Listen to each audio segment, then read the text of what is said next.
Sont les tractations dans les régions les plus scrutées. Un constat tout d'abord, ces jeux d'alliance concernent presque uniquement la gauche. Oui, absolument. Alors pour commencer, en Ile-de-France, où Valérie Pécresse est arrivée en tête avec 35,94% des voix, le leader écologiste Julien Bayou ainsi que la candidate du PS, Audrey Pulvar, et celle de la France Insoumise, Clémentine Autain, se sont mis d'accord hier après-midi. Un accord qui prévoit de présenter une seule et même liste au lieu de 3 sous les couleurs de l'Union de la gauche. À noter que le candidat du Rassemblement national, Jordan Bardella, 13,12%, se maintient sans surprise au deuxième tour. Même stratégie en Auvergne-Rhône-Alpes, où Laurent Wauquiez est arrivé très largement en tête avec 43,8% des voix.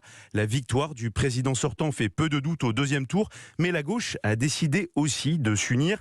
Les listes EELV, PS et PCF formeront donc une liste unique pour le deuxième tour. Et il y a une région, il faut bien la noter, une région où la gauche n'a pas besoin de s'unir pour le deuxième tour, les Hauts-de-France, puisqu'elle était déjà partie unie avant le premier tour.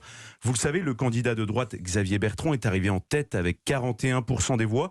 Et donc face à lui, on retrouvera le candidat Sébastien Chenu, investi par le RN, ainsi que de Karima Delli, donc la candidate de la gauche, qui avait donc déjà fait l'union dès le premier tour entre Europe Écologie Les Verts, le PS, la France Insoumise et le Parti communiste.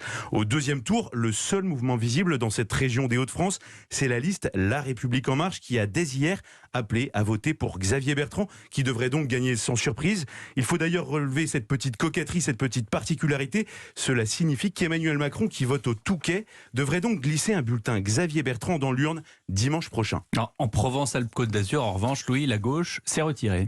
Oui, on a déjà tellement parlé de cette région. Alors finalement, effectivement, la liste de gauche de Laurent Félicia se retire pour favoriser la liste conduite par le républicain Renaud Muselier. Et à l'heure où je vous parle, des négociations sont encore en cours entre l'écologiste Jean-Marc Governatori et le même Renaud Muselier, avec un objectif dans cette manœuvre, faire barrage à Thierry Mariani, le candidat du Rassemblement national, arrivé en tête du premier tour avec 36,4% des voix. Et Louis, dernière question, est-ce qu'il y a une région où aucune liste ne va fusionner? Absolument, il y en a au moins une, en tout cas c'est le Grand Est. Conséquence, les électeurs de la région auront le choix entre 4 candidats.